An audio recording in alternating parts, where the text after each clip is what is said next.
Chosen one, why are you still awake at 2 a.m. when everyone else is sleeping? Why does Sunday morning, the day everyone rushes to church, feel like the loneliest day of your week? Why have you been crying in rooms where no one can hear you, whispering prayers that feel like they're bouncing off the ceiling? Stop. Right where you are. Stop scrolling. Stop pretending you clicked on this by accident. You didn't find this message. This message found you. Like a phone call you almost sent to voicemail. But something made you pick up. Like a knock on your door at midnight that you knew somehow you had to answer. Heaven interrupted your Thursday afternoon, your quiet evening, your restless night to bring you here. Not tomorrow, not next Sunday, when you're sitting in a pew surrounded by voices, singing hymns you can barely hear anymore. Today, right now, this moment, because Sunday is coming, beloved. And what I'm about to tell you will shatter everything you thought you knew about why you felt so alone, so forgotten, so invisible in a world that's forgotten how to see.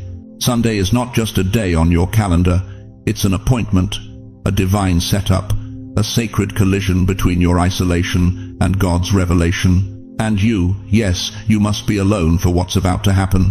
I know what you're thinking. Alone? But I'm always alone. My children are busy, my friends stopped calling. Even my church family doesn't notice when I'm not there anymore. That ache in your chest, that's not abandonment, dear one. That's preparation. Lately, you felt overlooked, unseen, unheard, like you're taking up space in a world that's moved on without you. But listen to me carefully. Heaven has not been silent.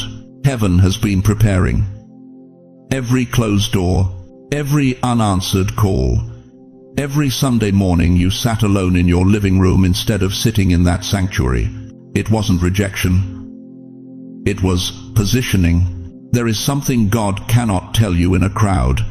There is a word He cannot speak while you're surrounded by noise, opinions, well-meaning advice from people who love you but don't understand you. This word must be delivered in the silence of your own home, in the sacred space where it's just you and Him. Before I go deeper, I want to pause and thank every single one of you who has supported this message through Super Thanks. Your generosity means more than you know. You're not just giving, you're helping spread light to others who feel alone in their calling.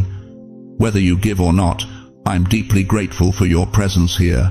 Your support, your time, your attention, it all matters. And if this message resonates with your soul, go ahead and let the Spirit lead. Stay with me, chosen one. Because once you understand why you must be alone this Sunday, everything in your 70, 80, 90 years of life will suddenly make sense. Today is the day the silence finally speaks. If your spirit is stirring already, if something in you recognizes this moment, type, "I'm listening, Lord," in the comments, so heaven sees your readiness. Why does your phone sit silent on the kitchen table for days? Why do your children, the ones you raised, fed, prayed over every single night? Why do they only call when they need something? Why does Sunday morning, the day everyone else is rushing to fellowship and potlucks and praise teams, why does it feel like the loneliest morning of your entire week? Let me tell you something that's going to crack open everything you thought you understood about your isolation. Your loneliness is not an accident, it's an assignment.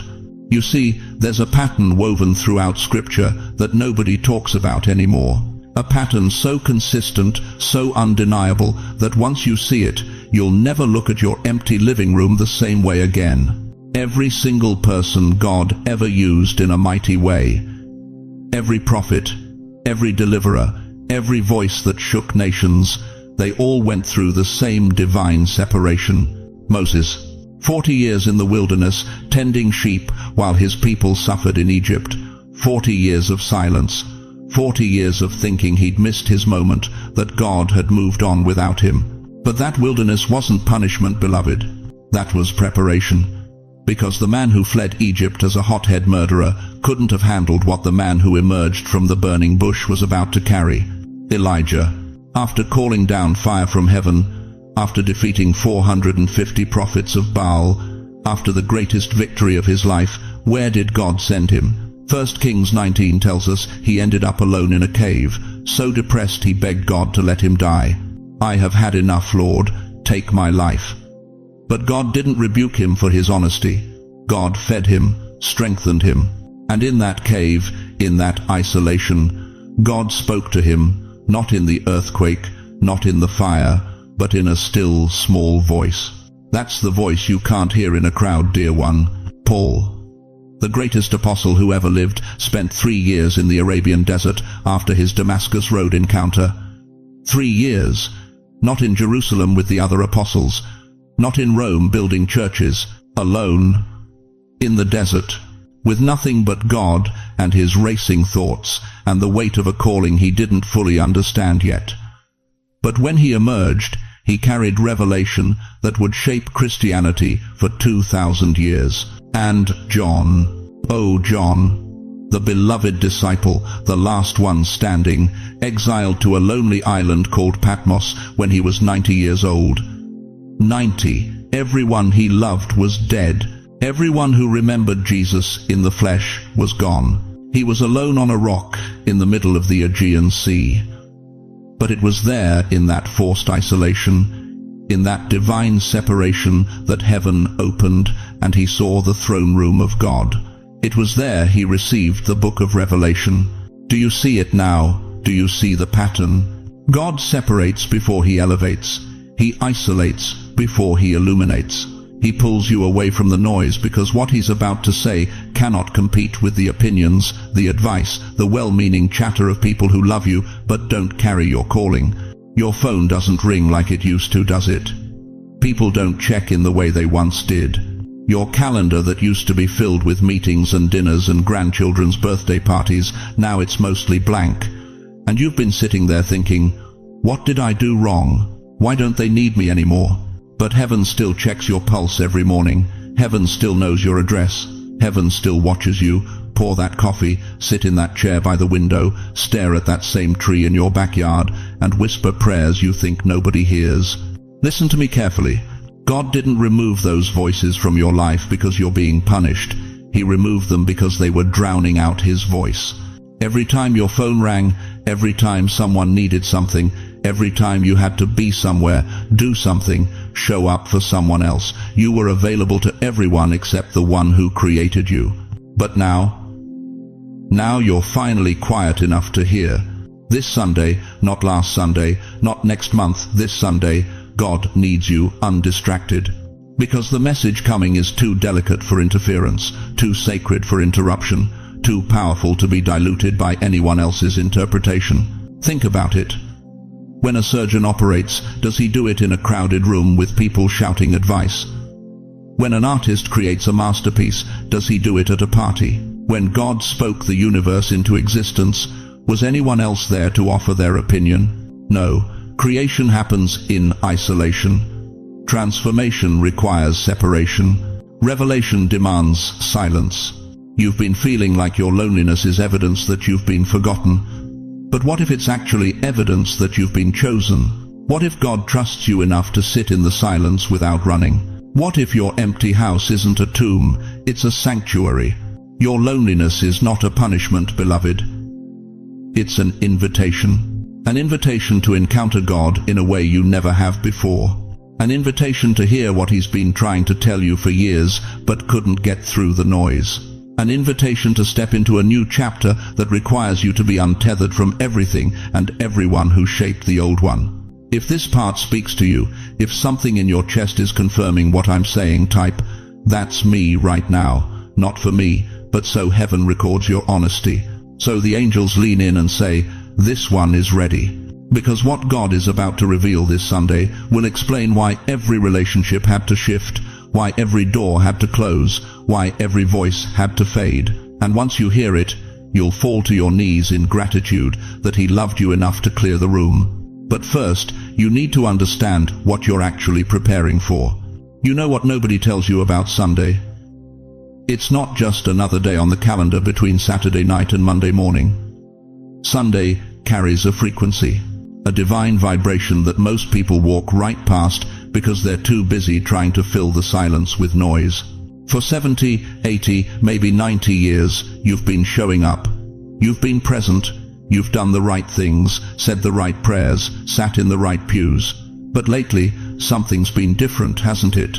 You wake up Sunday morning, and instead of that old familiar pull toward the sanctuary, you feel something else, something quieter, something that whispers, "Stay home today."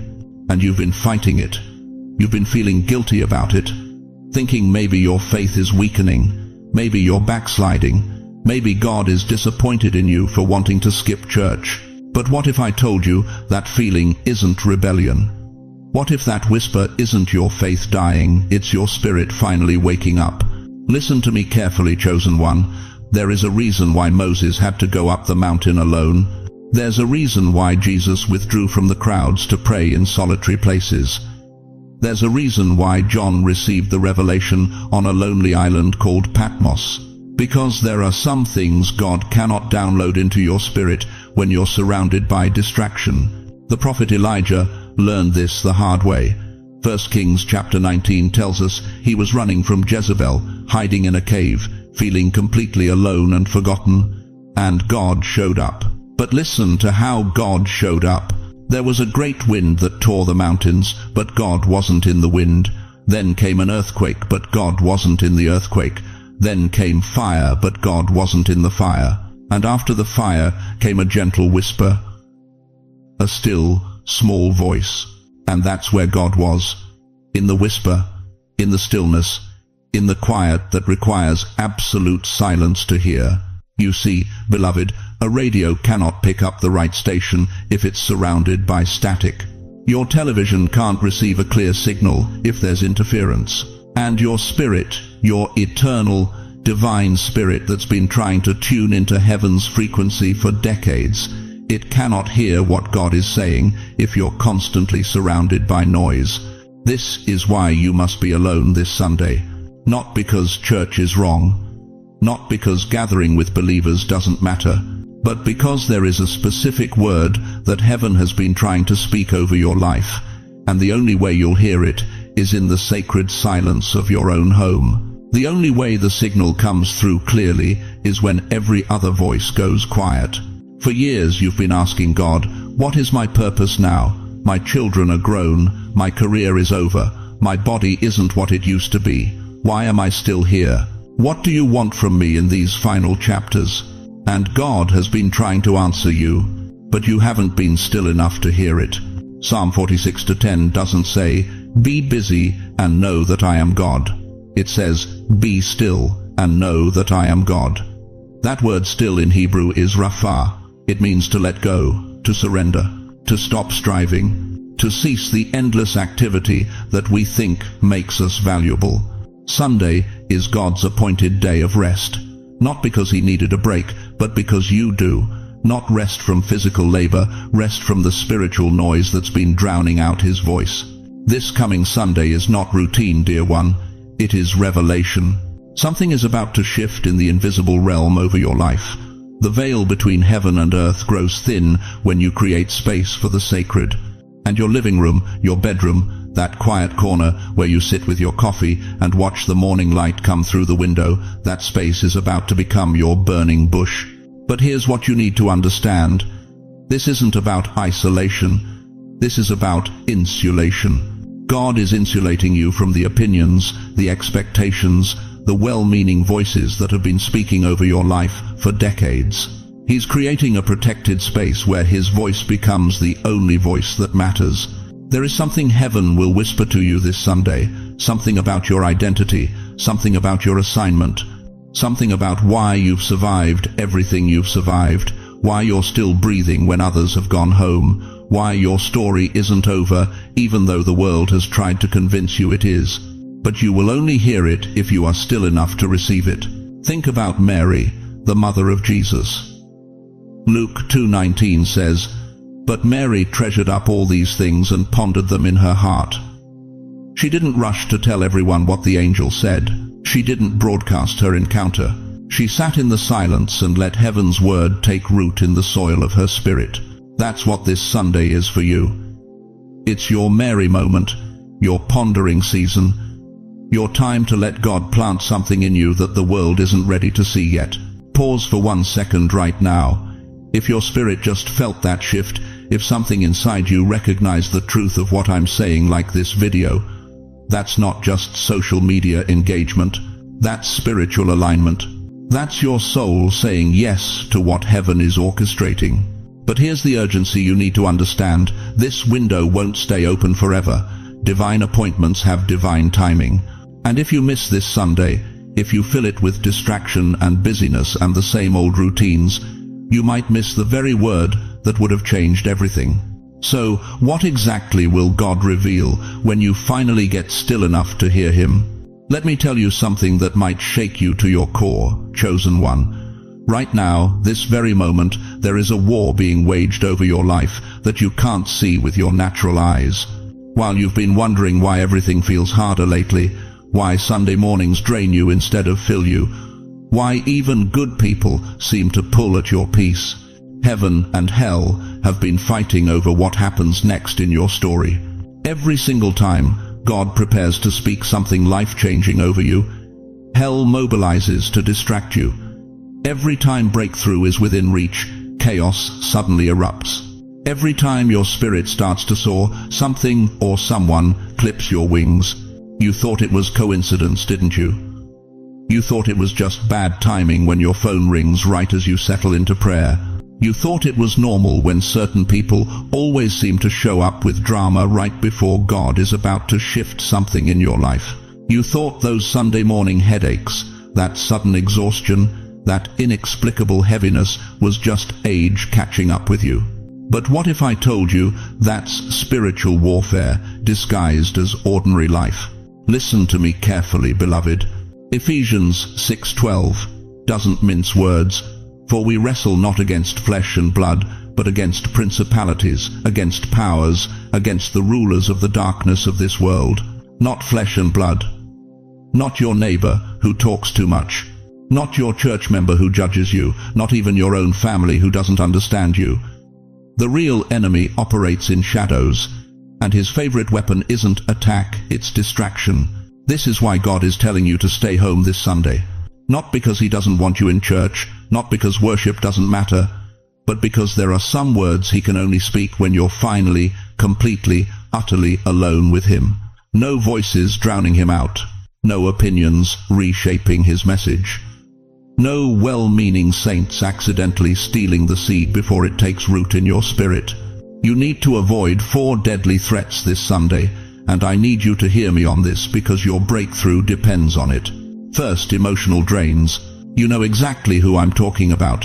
That person who always needs something. That phone call that always leaves you exhausted. That conversation that somehow always circles back to their problems, their pain, their never-ending crisis. You've poured love into hands that couldn't hold it. You've given wisdom to ears that wouldn't hear it.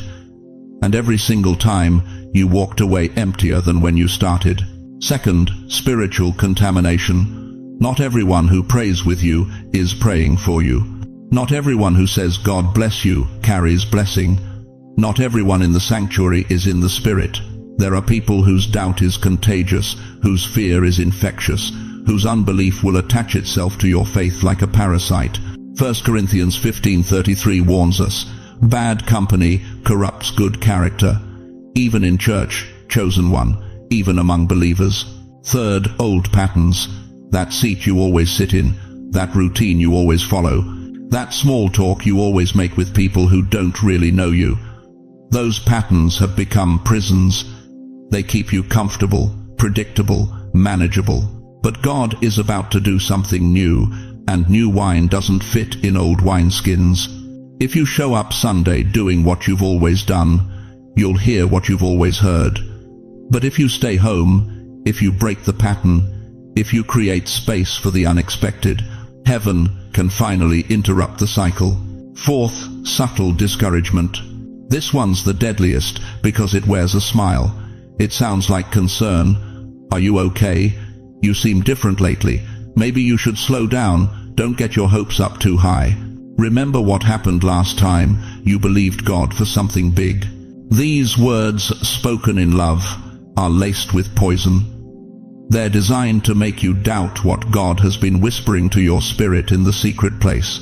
You've trusted people who broke you. You've opened your heart to voices that didn't deserve access.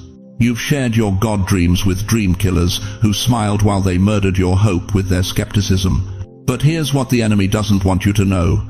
You are like a candle in the wind right now, beloved. Your flame is still burning, barely, but burning. God sees it. Hell sees it too. And both sides know that if that flame gets the right shelter, the right protection, the right environment, it won't just survive. It will become a wildfire. Home is not where you hide. Home is where heaven meets you. Think about Elijah. After the greatest victory of his ministry, calling down fire from heaven, defeating 450 false prophets, where did God send him? Not to another mountain, not to another crowd, to a cave. Alone. And it was there, in that isolated place, that God didn't speak in the earthquake or the fire. He spoke in a still, small voice. That still, small voice is trying to reach you right now, but you can't hear it in the noise. You can't receive it in the chaos. You can't carry it while you're carrying everyone else's burdens. This Sunday, your living room becomes your sanctuary. Your couch becomes your altar. Your solitude becomes your strength. But the question burning in heaven right now is this: will you trust God enough to stay where He's placing you? Or will you run back to what's familiar because being alone feels too uncomfortable? If this is resonating in your spirit, if you recognize the war you've been in, comment, "I choose God's protection right now," because what I'm about to tell you next will reveal exactly what God wants to speak to you in that silence, and why the enemy has fought so hard to keep you from hearing it. Do you remember? Do you remember those mornings when you were young, maybe 25, maybe 30, sitting by the kitchen window with your coffee, watching the sun climb over the fire escapes of Brooklyn, feeling something you couldn't name? No radio, no television, just you and the quiet and that strange, beautiful knowing that someone was there with you.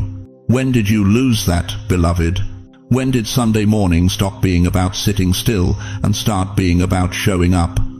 When did your faith become a performance instead of a conversation? When did you trade the whisper of God for the noise of obligation? I need you to hear something that might shake you to your core.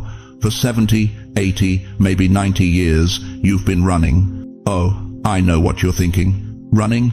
I can barely walk anymore. But I'm not talking about your legs, dear one. I'm talking about your soul. You've been running from appointment to appointment, crisis to crisis, fixing your children's problems, managing your grandchildren's chaos, showing up for everyone who needed you while slowly, quietly, disappearing from yourself. And God has been watching, waiting, calling your name in rooms you were too busy to enter. Here's the truth nobody has told you, the secret the church forgot to preach. God cannot speak to His chosen ones clearly until they stop, until they cease striving, until they finally sit down in the sacred silence and say, "Okay, Lord, I'm here, just me, just you. What do you want to say?"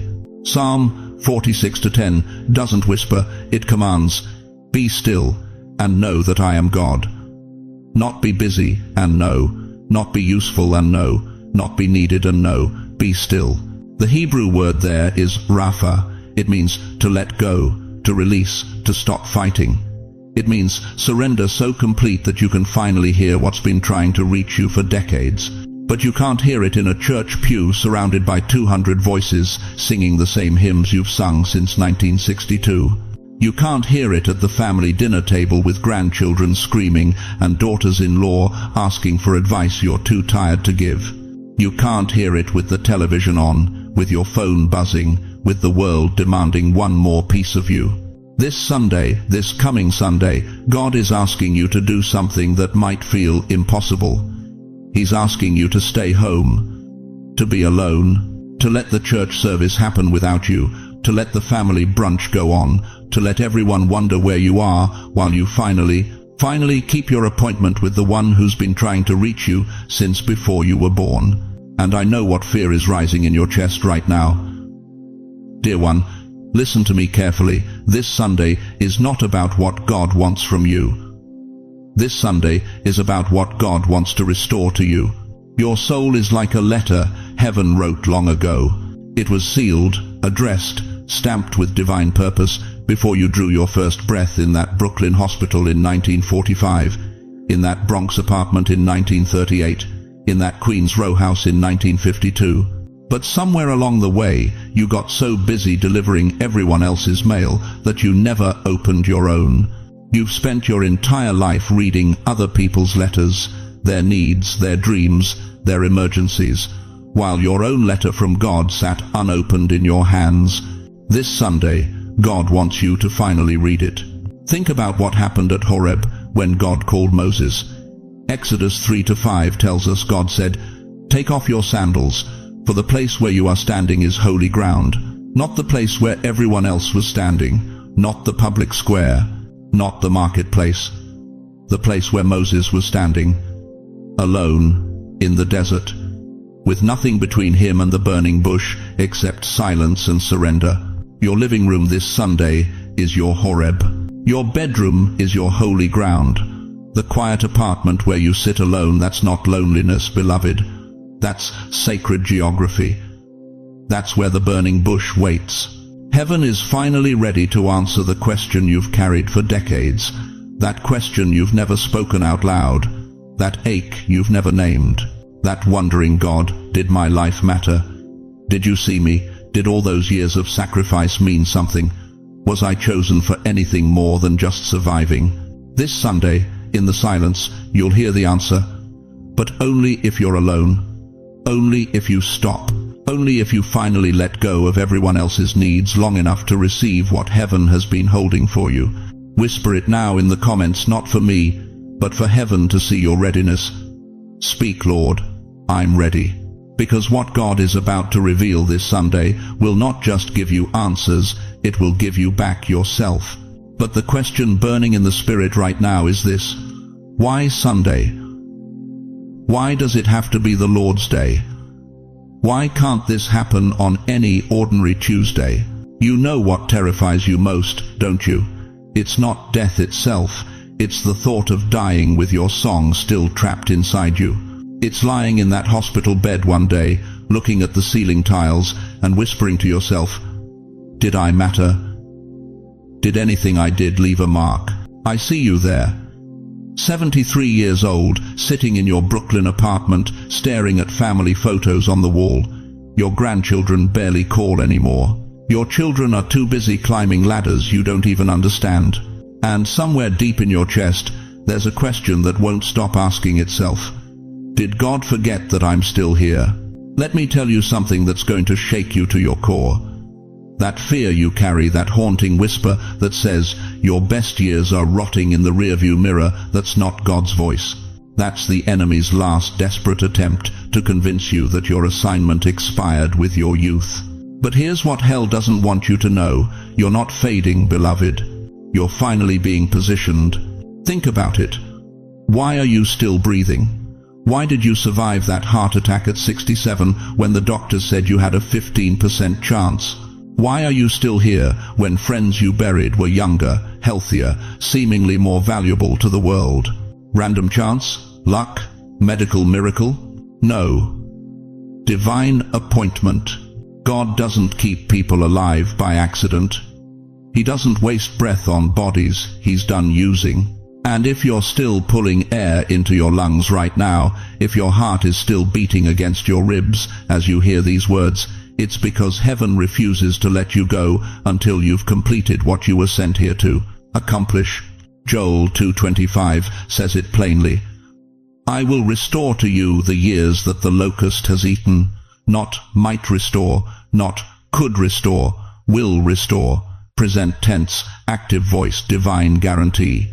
Every year that feels stolen, the decade you spent caring for your dying spouse while your own dreams suffocated, the years you gave to ungrateful children who now treat you like an inconvenience, the time you lost to depression, so dark you couldn't see morning through the night, God has been keeping record.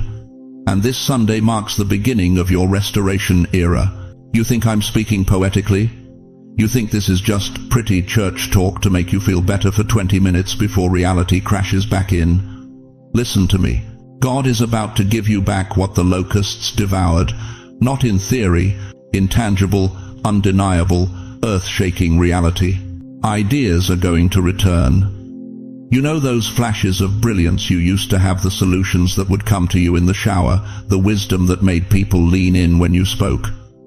You thought that was gone. You thought your mind was slipping into fog, but it wasn't dying. It was dormant, and it's about to wake up with a roar that will make your children stop and say, "Where did that come from?" Strength is going to return, not the strength to run marathons or lift furniture, the strength that matters, the strength to set boundaries with people who drain you, the strength to say no to obligations that aren't your assignment, the strength to stand in your truth even when your own family thinks you've lost your mind. Peace is going to return. That anxiety that wakes you at 3 a.m. calculating whether your savings will last, whether you'll become a burden, whether you'll die alone in some facility where nobody remembers your name, it's about to be replaced with a supernatural, knowing that your steps are ordered, your days are numbered by the Almighty, and not one single breath is wasted. But here's where it gets personal. Here's where this prophecy stops being general encouragement and becomes your specific word. What you lost is not gone. It's waiting. That dream you buried under 30 years of responsibility, it's not dead. It's planted. That calling you thought you missed because you were too busy surviving to pursue it, you didn't miss it. You were being prepared for it.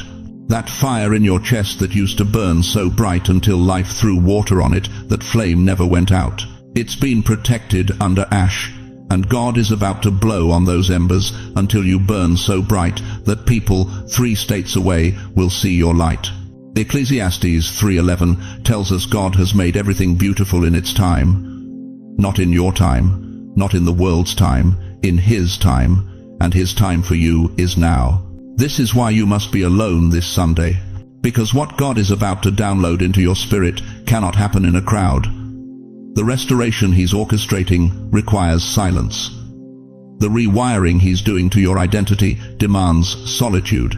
The divine reset button He's about to press on your life needs you isolated from every voice except His. Your next chapter will not look like your last one. Stop measuring your future by your past.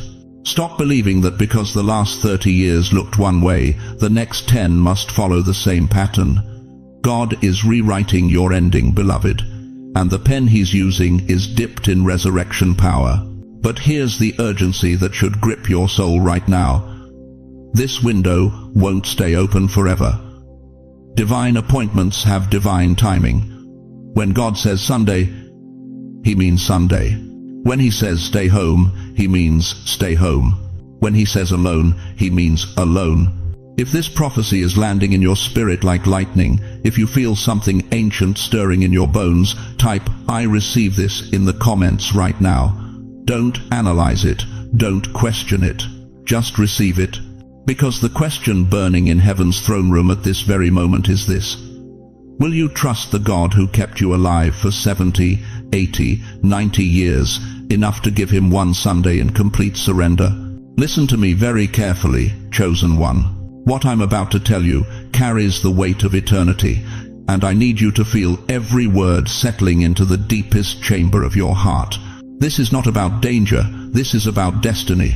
For 70, 80, maybe 90 years, you've been walking through this world, wondering when your moment would come, when God would finally use you the way you've always sensed He wanted to, when the calling you've carried like a secret fire in your chest would finally ignite into something the world could see. That moment is Sunday. But only if you're alone. You see, there's a spiritual law most preachers won't tell you because it sounds too simple, too strange, too contrary to everything the church has taught about community and fellowship. But it's written across every page of Scripture for those who have eyes to see it. When heaven opens a window, silence becomes instruction. Think about Moses at the burning bush. He was alone, completely alone on the backside of the desert, tending sheep when God called his name. Exodus 3-4 says, When the Lord saw that he had gone over to look, God called to him from within the bush, "Moses, Moses!" If Moses had been surrounded by other shepherds, if he'd been distracted by conversation, by the noise of camp life, by the well-meaning presence of others, he would have missed the voice that changed the course of human history. Think about Elijah in that cave. 1 Kings 19:12 tells us there was a great wind, then an earthquake, then fire, but God wasn't in any of those. And after the fire came a gentle whisper, a whisper, beloved, not a shout, not thunder, a whisper that could only be heard in absolute solitude. Think about Jesus himself. Mark 1:35 says, "Very early in the morning, while it was still dark, Jesus got up, left the house, and went off to a solitary place where he prayed." The Son of God, surrounded by disciples, by crowds, by people desperate for his attention, still chose to be alone when he needed to hear the Father's voice most clearly. Now let me ask you something that's going to cut straight to the bone. How many Sunday mornings have you sat in church surrounded by singing, by preaching, by the rustle of programs and the chatter of fellowship hour, and felt absolutely nothing? How many times have you driven home from service feeling more empty than when you arrived? How many times have you smiled and nodded and said, "Amen," while your soul screamed, "God, where are you?" That wasn't your fault. That wasn't a lack of faith. That was spiritual interference. You cannot hear a whisper in a stadium. You cannot receive a secret in a crowd. And what God wants to tell you this Sunday is not for anyone else's ears. But here's what breaks my heart, and here's why I'm speaking with such urgency tonight. If you are not alone this Sunday, if you let guilt convince you to go to church, if you let obligation pull you to that family dinner, if you let loneliness drive you to pick up the phone and fill the silence, three things will happen, and I need you to understand them before it's too late. First, you will miss the whisper. Not because God stopped speaking, but because you won't be positioned to hear. Like trying to catch rain in a cup that's turned upside down. The blessing is falling, but you're not in the posture to receive it. Second, you will fall back into old emotional patterns. The hurt from that church member who ignored you last month will resurface. The resentment toward your children who only call when they need something will bubble up again. The comparison game, looking at other families, other seniors who seem to have it all together, will poison your peace. And by the time you get home, you'll be so emotionally drained that you won't have anything left for God. Third, and this is the most heartbreaking, you will get spiritually drained right before your breakthrough. Have you ever noticed that? Right before something magnificent is about to happen in your life, everything and everyone seems to demand a piece of you. That's not coincidence, dear one. That's strategy. The enemy knows what's coming, and he's trying to deplete you before you can receive it. Ecclesiastes 3-7 says, "There is a time to be silent and a time to speak." This Sunday is your time to be silent. Not because speaking is wrong, but because listening is essential. This moment will not return in the same form. I need you to hear me.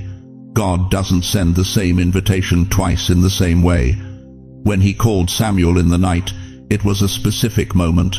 When he appeared to Paul on the Damascus road, it was an appointed time. When he spoke to Mary through the angel, it was a divine intersection that would never happen exactly that way again. Sunday, December 15th, 2025 is your burning bush, your cave whisper, your Damascus road. And if you miss it, not because God stops loving you, not because you're disqualified, but simply because you weren't positioned to receive it, you will spend the next year wondering why that stirring in your spirit never became the breakthrough you were promised. Heaven is not playing games with your time. The Almighty doesn't orchestrate moments of divine appointment just to watch you miss them. But he will not force you. He will not drag you into destiny. He will call your name, and you must be still enough, quiet enough, alone enough to hear it. Sunday is the day heaven calls your name. The question that will determine everything about your next chapter is simply this: will you be home to answer?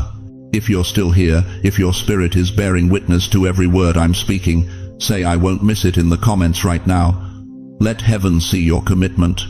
Let the angels take note.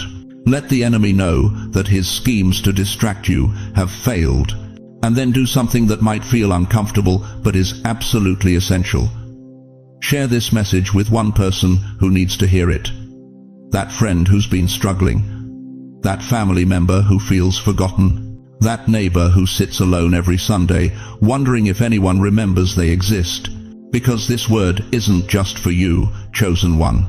It's for everyone who's been waiting for permission to be still, to be quiet, to be alone with the God who has never stopped calling their name. Listen to me very carefully, chosen one. What I'm about to tell you might hurt at first, but it will heal you forever. Not everyone who loves you should be near you during Revelation. I know that sounds harsh. I know it cuts against everything you've been taught about family, about friendship, about being a good Christian who keeps their door open and their heart available. But hear me when I say this, there are moments so sacred, so surgically precise, that God himself must control who enters the room. Think about it. When the doctors wheeled you into surgery 5 years ago, did they let your daughter come in? Did they allow your grandchildren to stand beside the operating table while the surgeon cut into your chest? Of course not. Not because they didn't love you. Not because they weren't praying for you, but because healing requires sterile space. Because life-saving intervention demands a controlled environment where only the skilled hands of the surgeon can work. Beloved, God is about to perform heart surgery on you this Sunday, and he cannot do it with visitors in the room. You've spent 70, 80, 90 years of your life being available to everyone except yourself. Every time the phone rang, you answered. Every time someone needed something, you showed up. Every time your children called, you dropped everything. You became the family's 911, the church's reliable volunteer, the neighbor who never said no. And somewhere along the way, you forgot how to hear your own heartbeat. You forgot what it sounds like when God whispers your name in a quiet room with no one else listening. Exodus 33:11 tells us that the Lord would speak to Moses face to face as one speaks to a friend. But notice where this happened, not in the camp where 2 million Israelites were shouting and complaining, not in the marketplace where vendors were selling and children were playing. Moses had to leave the noise. He had to step away from the people who needed him, loved him, depended on him. He had to meet God alone. This Sunday, you are Moses, and your living room is the tent of meeting. But here's what breaks my heart. I can already hear some of you making excuses. But my daughter always comes over on Sunday. But I promised my grandkids I'd make them breakfast. But what will people think if I don't answer the door? Dear one, let me ask you something that's going to cut deep.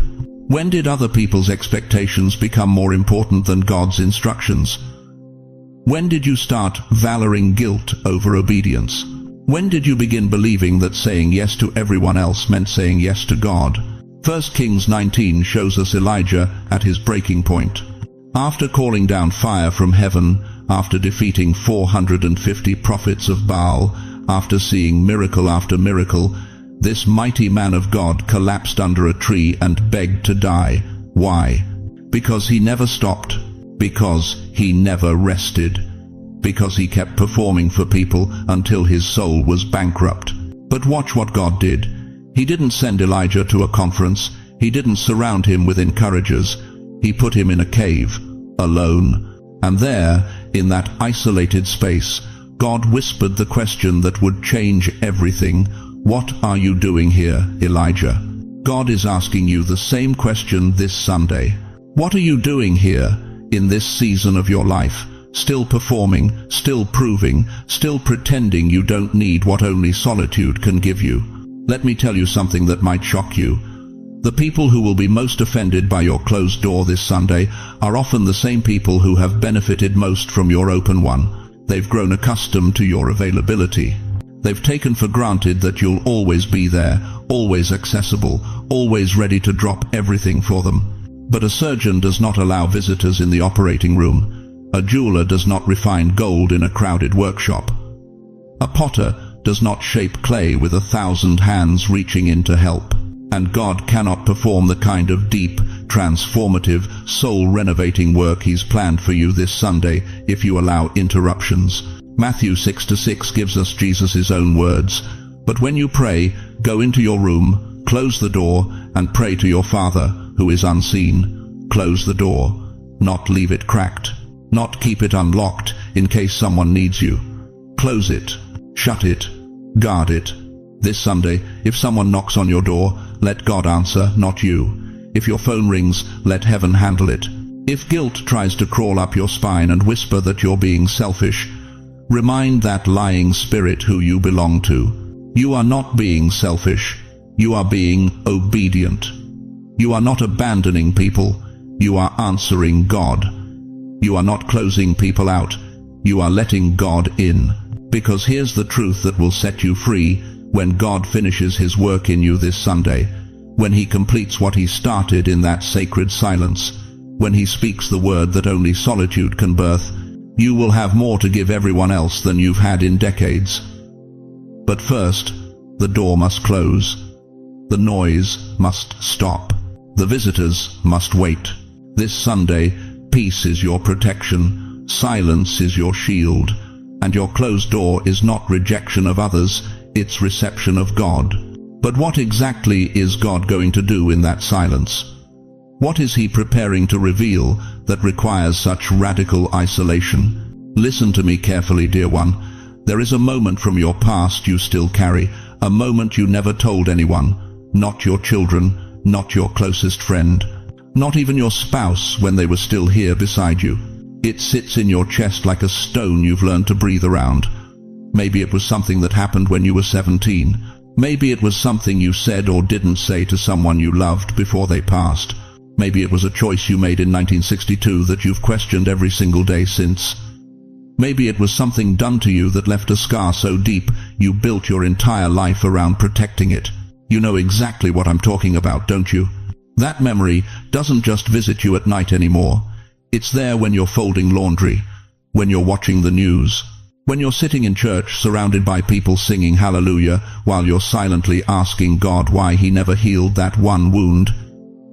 You've carried it for 40 years, 50 years, 60 years, and you've done such a good job hiding it that even you almost believe you've moved on. But you haven't moved on, beloved. You've just gotten better at walking with the weight. Here's what nobody told you about memories like that. They don't fade because you ignore them. They don't disappear because you pray harder. They don't heal because you keep busy enough to forget them for a few hours. Unresolved memories are like infections beneath the skin. They may not show on the surface, but they poison everything they touch. Your relationships, your peace, your ability to believe God when He says you're forgiven. The Bible tells us in Psalm 147:3 that God heals the brokenhearted and binds up their wounds. But notice something. He doesn't just slap a bandage over the wound, He binds it. That word in Hebrew is chabash. It means to wrap carefully, to dress with intention, to touch what hurts with the precision of a surgeon who knows exactly where the infection lives. And this Sunday, chosen one, God is coming for that memory. Not to shame you, not to make you relive the pain, but to finally set you free from it. You see, there's a reason God often works through what I call memory resurrection. It's because we don't just remember events, we relive them. Every time that moment flashes through your mind, your body responds. Your heart rate changes, your hands shake, your throat tightens. It's not just a thought anymore. It's a prison you've been locked in for decades, rattling the same chains every time you pass by that cell. But on Sunday, when you're alone, when there's no one to perform for, no one to be strong for, no one watching you fall apart, God is going to walk into that prison cell and touch that memory with His nail-scarred hands. It will feel like someone lifting a heavy coat off your shoulders, a coat you forgot you were wearing, one you put on so long ago that you thought it was just part of who you are now. But it's not you, dear one. It never was. It was just weight. And weight can be removed. Some of you right now are thinking, but I've prayed about this. I've begged God to take this away. I know you have. But here's what you need to understand. God doesn't heal on our timeline. He heals on His, and sometimes He waits until we're finally alone enough, quiet enough, desperate enough to let Him into the room we've kept locked. Jesus knew this. That's why in John 5, when He came to the pool of Bethesda, He didn't heal everyone. He walked past 38 years of suffering humanity and stopped at one man. One man who had been lying there for 38 years. And Jesus asked him the most shocking question, "Do you want to get well?" Why would He ask that? Because sometimes we get so used to our wounds that healing feels more terrifying than staying broken. Sometimes we've told the story of our pain so many times that we don't know who we'd be without it. But God is asking you that same question this Sunday. Do you want to get well? Do you want to finally be free? Because if you do, you have to let Him touch what hurts. After that, memory is touched after God shows you the truth about what really happened, why it happened, and how He was there even when you thought you were alone. He's going to do something that will shatter you and rebuild you in the same breath. He's going to show you what that memory was preparing you for. Every tear you cried taught you compassion for others who cry in secret. Every betrayal you survived taught you how to recognize wolves in sheep's clothing before they devour the vulnerable. Every regret you carried taught you how to counsel the guilty with grace instead of judgment. Your pain wasn't pointless, beloved. It was prophetic. 2 Corinthians 1-4 says, God comforts us in all our troubles, so that we can comfort those in any trouble with the comfort we ourselves receive from God. That memory you've been hiding, it's about to become your ministry. That wound you've been ashamed of, it's about to become your weapon. That story you thought would destroy you, if anyone knew, it's about to be the testimony that saves someone else's life. But only if you let God touch it this Sunday. So here's my question for you, and I need you to answer honestly, even if it's just in the quiet of your own heart. What memory are you afraid to let God heal? What are you still protecting Him from seeing, even though He's already seen it all? Because whatever that is, that's exactly what Sunday is for. You know what breaks my heart? It's sitting across from a 78-year-old grandmother in a cramped Brooklyn apartment, watching her stare out the window at a world she thinks has forgotten her name. She whispers to me, "Pastor, I think I missed it. I think my time came and went, and I was too busy raising kids, working 2 jobs, surviving. And now God's moved on to someone younger, someone stronger, someone who still has time."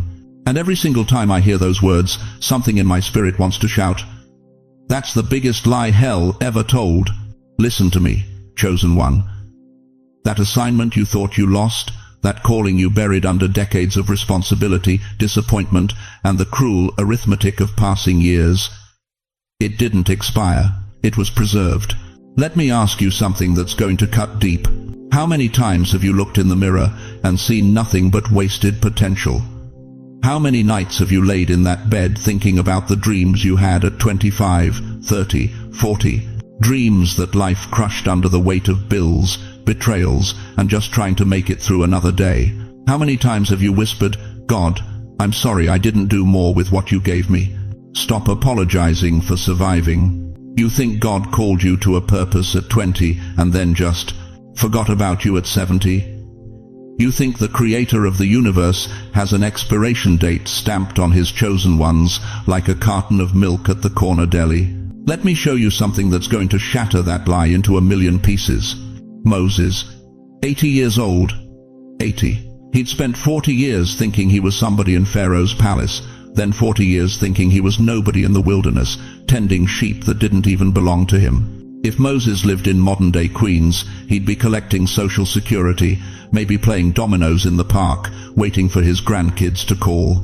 But then God showed up at a burning bush and said, "Now you're ready. Now you understand suffering. Now you've been broken enough to carry my glory without it destroying you.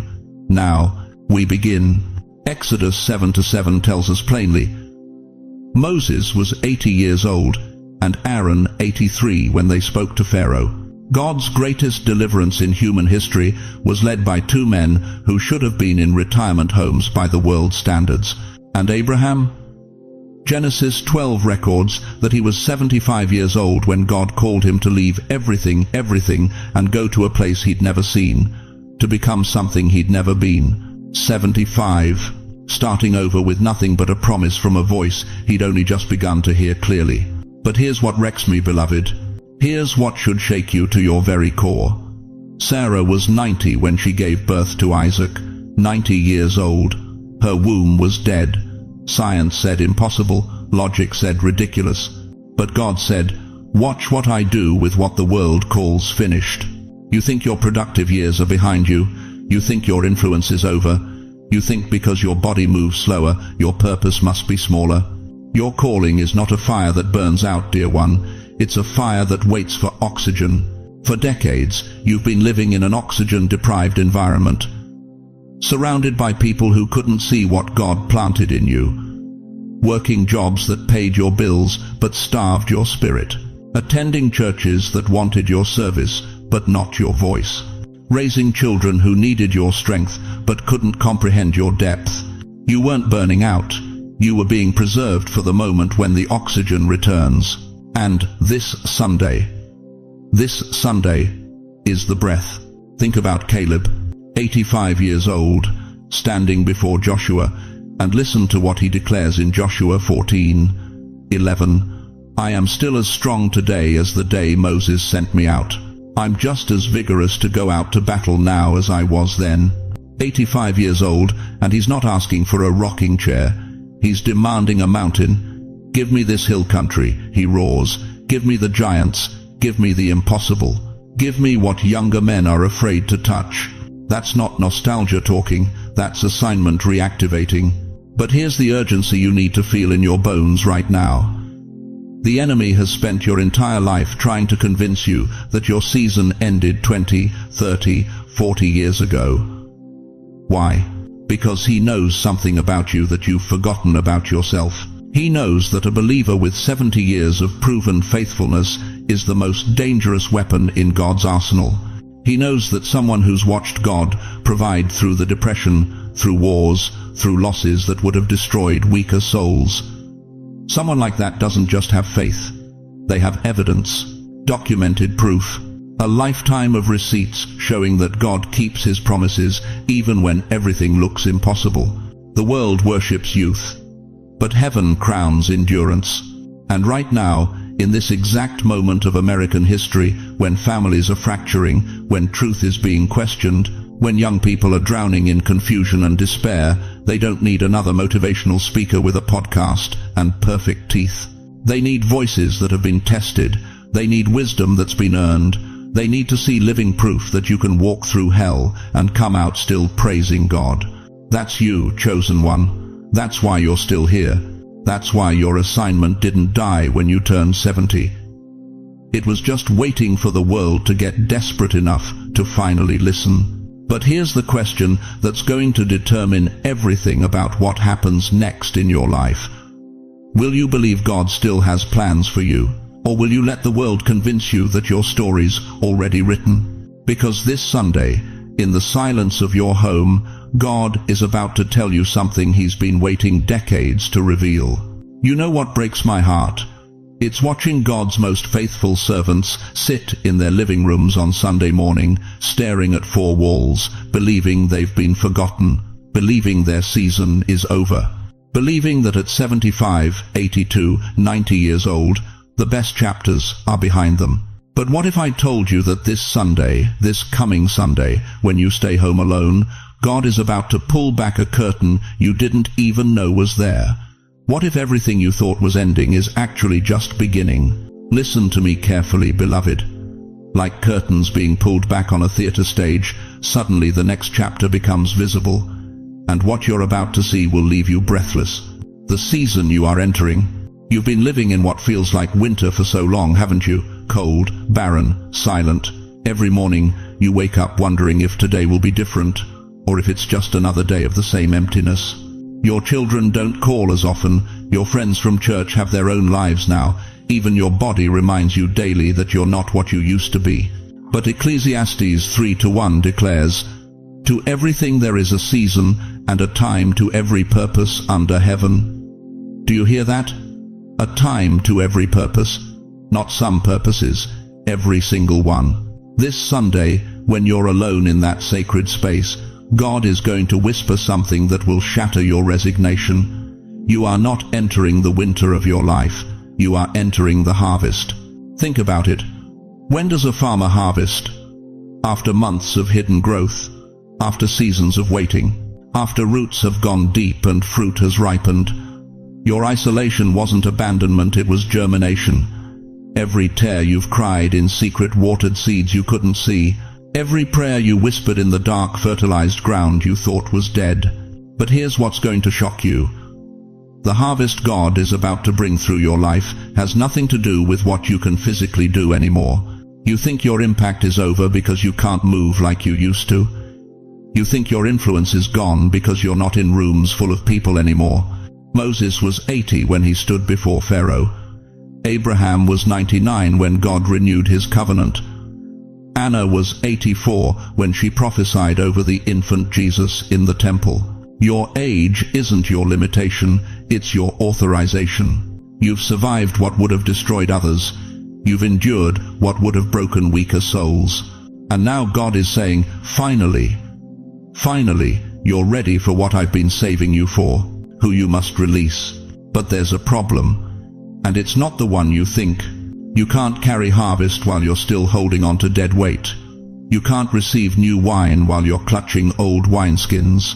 And this Sunday, God is going to show you exactly who and what you need to release. I'm not just talking about toxic people, though some of you do need to stop begging for phone calls from children who've made it clear you're an inconvenience. I'm talking about something deeper, something that's been choking your destiny for decades.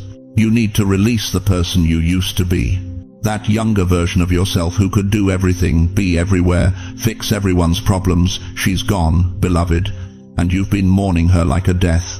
You've been comparing your current self to your former self and coming up short every single time. You've been apologizing for not being who you were at 40, at 50, at 60. But 2 Corinthians 5:17 says, "Therefore, if any man be in Christ, he is a new creature. Old things are passed away. Behold, all things are become new. Old things are passed away." Not upgraded, not improved. Passed away, dead, gone. God is going to ask you to stop resurrecting what he's already buried. That person you were, she served her purpose. She did what she was called to do. This Sunday, in the silence of your own home, you're going to have to make peace with the fact that you're not who you were. And thank God for that. Because who you were couldn't handle what's coming. Who you were didn't have the wisdom, the discernment, the spiritual authority that only comes from walking through fire and refusing to burn. Who you were hadn't been refined enough yet. The new identity you must accept. Now, here's where it gets supernatural. Here's where heaven crashes into your living room and rewrites your story. This Sunday, when you're alone with God, he's going to show you something that will terrify and exhilarate you at the same time. You will see yourself not as who you've been, but who you were always meant to be. Not a grandmother whose grandchildren are too busy. A spiritual matriarch whose prayers shift atmospheres. Not a retiree who's been put out to pasture. A general who's been training in the wilderness, preparing for the final battle. Not someone who's fading away. Someone who's finally coming into focus. Revelation 2:17 promises, "To him that overcometh will I give a white stone, and in the stone a new name written, which no man knoweth saving he that receiveth it." A new name, a new identity, known only to you and God. This isn't about reinventing yourself, beloved. This is about remembering yourself. You are about to discover that everything you thought disqualified you, your age, your limitations, your losses, those were never disqualifications. They were preparations for an assignment so specific, so powerful, so anointed, that only someone who's been where you've been could carry it. But you have to be alone to receive it.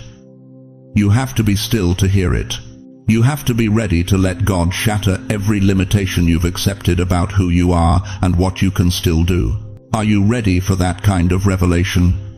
Because what God shows you this Sunday will demand something from you that comfortable religion never could. Let me ask you something that might cut straight through to your soul. How many nights have you lain awake replaying conversations that ended badly 30 years ago? How many mornings have you woken up and felt the empty side of the bed where your spouse used to sleep? How many times have you looked at old photographs and wondered where all those years went and why they hurt so much to remember? You've spent decades carrying regret like stones in your pockets. That son who hasn't called in 5 years. That daughter who moved across the country and forgot your birthday.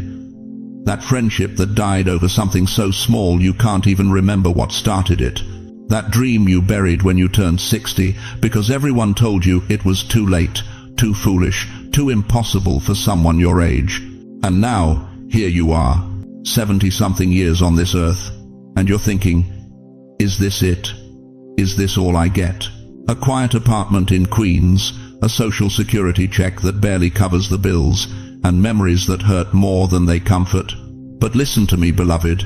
What if I told you that every single thing you think, you've lost, every relationship, every opportunity, every year you believe was wasted? What if none of it was actually gone? What if it was all being held in reserve, stored up in heaven's vault, waiting for this exact moment when God says, now is when I give it all back, and more. You see, the prophet Joel understood something that most preachers won't tell you. In Joel 2:25, God makes a promise that should shake you to your core.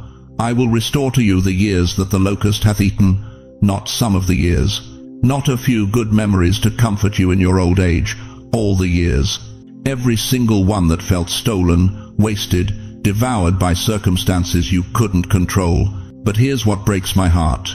You've been sitting in your living room in the Bronx, in Brooklyn, in Manhattan, believing that restoration means God is going to rewind the clock and give you back your youth.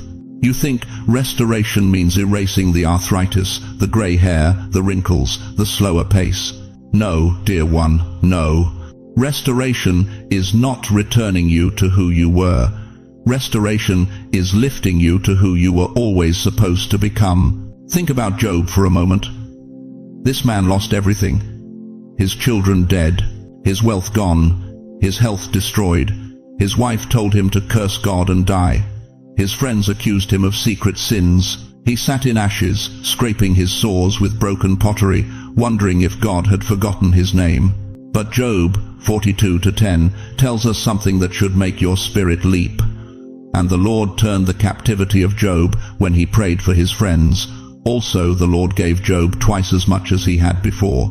Twice as much. Not just what he lost, double. God didn't just restore Job's life, he upgraded it.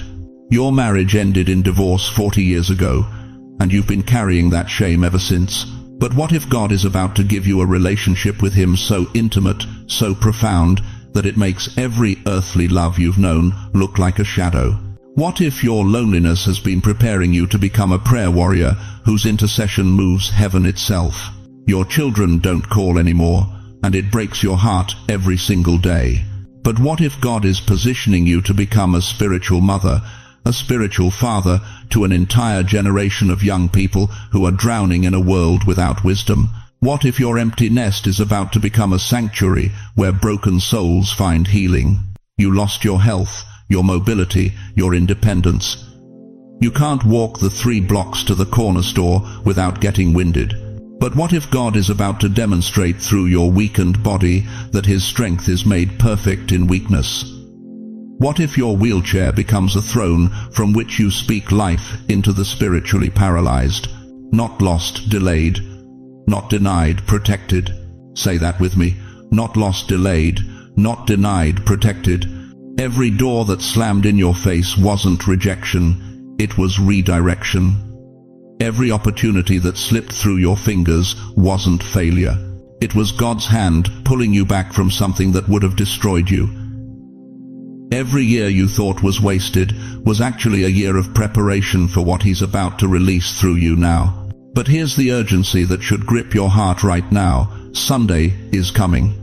And on that Sunday, when you're alone in your home, no distractions, no visitors, No phone calls.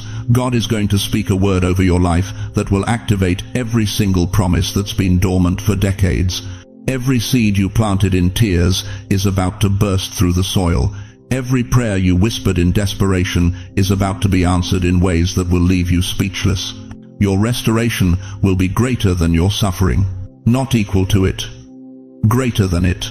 The Bible promises in Isaiah 61:7, "For your shame ye shall have double, and for confusion they shall rejoice in their portion. Therefore in their land they shall possess the double. Everlasting joy shall be unto them." Double for your trouble, glory for your shame, joy for your confusion. But you have to understand something crucial. This restoration doesn't happen automatically.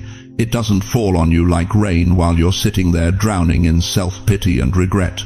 This restoration requires your participation. It requires you to be in position. It requires you to be alone with God on Sunday so He can speak the word that shifts everything. Because what God is about to restore in your life isn't just for you. It's for every person whose story mirrors yours. It's for every senior citizen who thinks their best days are behind them. It's for every grandmother sitting in a nursing home believing she's been forgotten.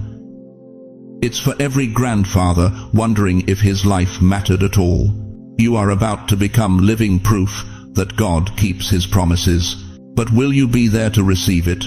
Beloved chosen one, as we come to the end of this sacred moment together, I need you to hold 3 eternal truths close to your heart.